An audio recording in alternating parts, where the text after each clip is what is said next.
nos anticipó Jopo. De acá en más, Con María O'Donnell. un tutorial para tiempos complejos.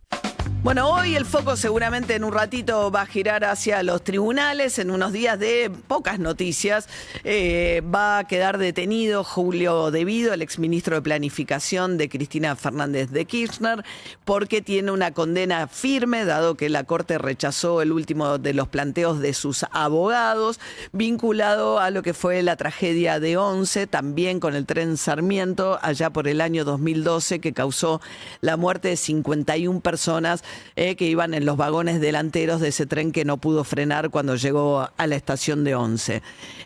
Ha sido condenado en esa causa por administración fraudulenta, junto con quien era el secretario de Transporte y también el maquinista, en este caso, también fue condenado.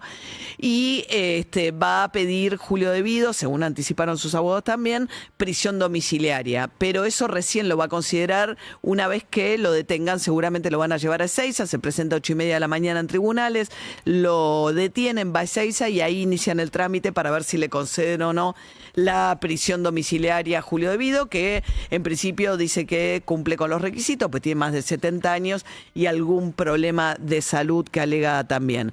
Y cuando quede detenido va a tener que participar también de la audiencia del otro juicio en el que está acusado, en este caso, de formar parte de una asociación ilícita junto con Cristina Fernández de Kirchner y de haber recibido coimas de parte de los empresarios que hacían negocios con el Estado. Es la causa que se conoce como la causa de los cuadernos, basada en los cuadernos del chofer Centeno, que seguía las órdenes de Barata, un funcionario de De Vido en aquel tiempo.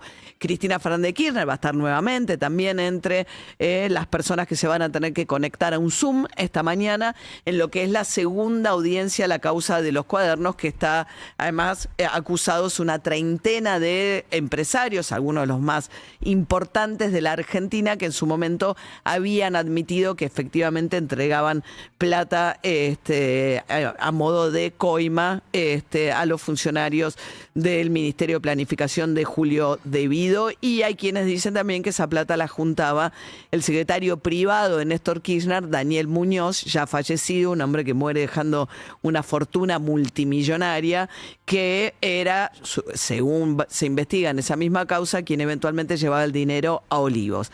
Así que esa va a ser la jornada en el plano judicial hoy. Luego, en el plano económico, ayer se conoció el número de la inflación del mes de octubre, un mes que fue muy movido por el tema de las elecciones y que terminó con una inflación del 2,3, un poquito arriba de lo que había sido la inflación del mes de septiembre, que fue el 2,1. El gobierno tenía previsto para esta época del año una inflación que decían que iba a tener un 1 adelante. Por eso veníamos charlando recién con David Cayón, que cuando discutía paritarias no quería aprobar nada que no tuviese un 1 adelante, buscando generar la expectativa de que esos iban a ser los niveles de inflación a esta altura del año. Pero bueno, la cuestión es que tuvo impacto dentro de este número, entre otras cuestiones, también la decisión de acelerar la quita de subsidios, sobre todo en el área metropolitana, que hace que el transporte público, que fue el rubro que más aumentó, suba todos los meses inflación más un 2%. Entonces eso hace que progresivamente se vaya encareciendo por arriba de la inflación promedio el costo del transporte público. Las paritarias también quedaron desfasadas del sector privado, y otro sector que sigue sufriendo el efecto de la motosierra es el sector de los jubilados. Los jubilados que cobran la mínima vienen cobrando un componente muy importante de esa jubilación, es el bono, los 70.000 pesos. Ese bono está congelado, o sea, la suba todos los meses cuando se conoce la inflación, se aplica ese aumento de lo que da la inflación promedio a las jubilaciones de la mínima, a las jubilaciones. En el caso de la jubilación, de los que cobran la mínima más el bono de los 70.000 pesos. Pero al aplicar solamente el ajuste sobre el haber sin contar el bono y dejando el bono congelado, lo que hace es que finalmente todos los meses los jubilados de la mínima pierdan un poquito contra la inflación.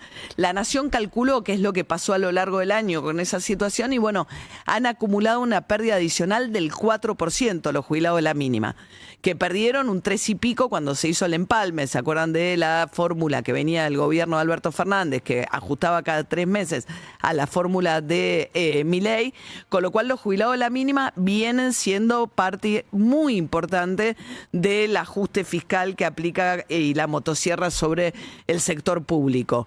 También la Administración Pública Nacional, que viene muy golpeada también en todo este tiempo. O sea, esta es una situación en la que tenés claramente ganadores y perdedores dentro de un panorama donde lo que sí se registra, y de esto habla mucho Milei, porque bueno, es la parte donde el principal beneficio de esta mayor estabilidad tiene que ver con la baja de la pobreza. Pero también es interesante, salió una encuesta de UNICEF que dice que bajó muy significativamente la pobreza entre los hogares con niños y adolescentes. Hoy en día el 31% de los hogares con chicos y adolescentes tiene ingresos que no alcanzan para cubrir la canasta básica. La canasta básica quedó, según porque también se ajusta, cuando se conoce el número de inflación, se ajustan todas estas cuestiones, en 1.200.000 pesos. Una familia, para no ser pobre, sin contar el alquiler, por supuesto, para cubrir una canasta básica de bienes y de comida y servicios, tienen que ganar 1.200.000 pesos. Hoy, el 31%, es decir, 1 de cada 3 chicos viven en hogares que no alcanzan a cubrir esa canasta básica. Esa cifra llegó a ser mucho más alta en el gobierno de Alberto Fernández. Prácticamente el 50% de los chicos vivían en esa situación. Pero, ¿qué está pasando con esos hogares? Cubren mejor la canasta, pero están muy endeudados. En el último año, el endeudamiento de esos hogares creció 8 puntos. Tienen deudas con tarjeta de crédito, con bancos, con prestamistas, que son deudas que además son con tasas de interés muy altas, y a veces con los créditos también del ANSES. Casi la mitad de los hogares en los que viven esos chicos tiene deudas de este tipo.